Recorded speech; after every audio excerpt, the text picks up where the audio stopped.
So it says on the boards that the second act is supposed to develop further arguments, but Tom Goldie tells me that it's better for me to just do rebuttal than to just attack them into it. So I'm just going to do what Tom Goldie says. Two points of rebuttal. Firstly, their question, under what model is abuse more likely? He's missed most of our material about reducing demand. I'm going to go through that. And secondly, their stuff about the principle and how women have the right to choose whether or not they engage in prostitution. And I'm going to address that. So firstly, where is abuse more likely? So they said, well, they're just going to go underground into a criminalised system, and we're not going to know about them, and there's not going to be anything we can do at all. Firstly, he hasn't responded to our material about how making it criminal actually reduces demand. Because people fear prosecution. Because people don't like engaging in illegal activities if they think there is a chance they will be caught. We think under our model they actually actively enforce against it in a way that isn't allowed under a legal model, where they can hide under this cloak of legitimacy, where they can present themselves as a legitimate brothel, as a brothel that looks after its prostitutes and can present its public persona as being really nice and being really friendly and really safe, while behind the scenes allowing this abuse to continue and allowing prostitutes to be harmed in various ways. Under our model, all brothels are illegal, all brothels will be cracked down on, and this cloak of legitimacy cannot occur. They cannot hide behind these kinds of propaganda, this kind of PR. They can't hide behind these kinds of abuses. They also argue that men fear the law, so they're not going to push for abusive behaviour, and men fear catching STDs, so they're not going to push for no condoms. Firstly, sure, we accept that some of the men and some of the people who go to these brothels are probably quite nice people and are probably very friendly and probably offer the prostitute a cup of tea afterwards. But what we're dealing with is the proportion of people who visit these prostitutes and who do push for more abusive activities, who are for example, aren't particularly educated about safe sex, and who aren't there because they've made some kind of rational calculation beforehand but have gone there impulsively.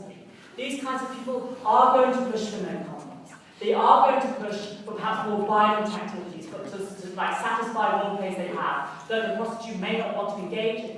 And the people, the brothels, where people are going to push for these prostitutes to engage in these activities because there is such strong demand for them.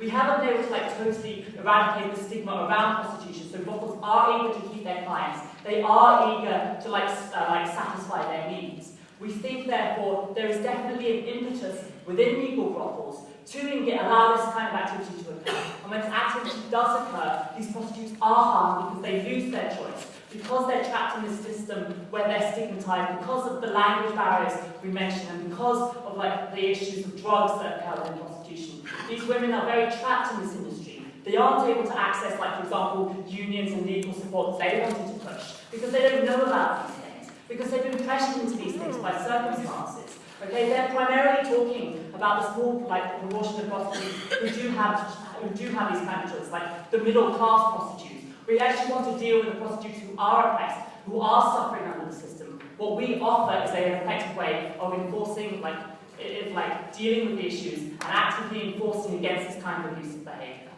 So on the principle. So they said, well, women can make a legitimate choice to become prostitutes, they can do what they want, If a woman is allowed to encourage their man to buy them dinner before they offer them sex, and that's effectively the same thing. Firstly, we don't think it's effectively the same thing.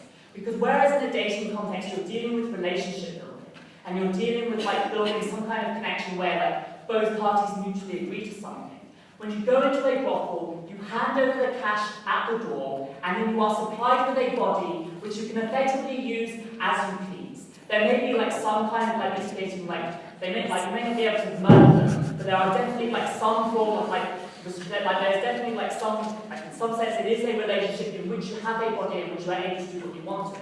We think this inherently harms attitudes towards women more broadly, because what it does is it feeds into male entitlement. When you see in the media this whole idea that this whole media myth that men with status are entitled to women, that men who are for example, look at TV programs where men who are rich and wealthy always end up winning the girl, always end up in the relationship.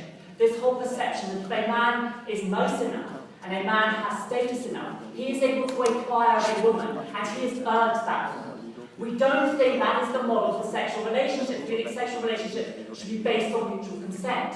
We think when you are pushing this whole attitude that men can acquire women, which is embodied in prostitution and embodied in the whole purpose of like handing over cash in exchange for sex, we think that whole attitude is harmful. And we think you spread that attitude, and this attitude affects attitudes towards women everywhere.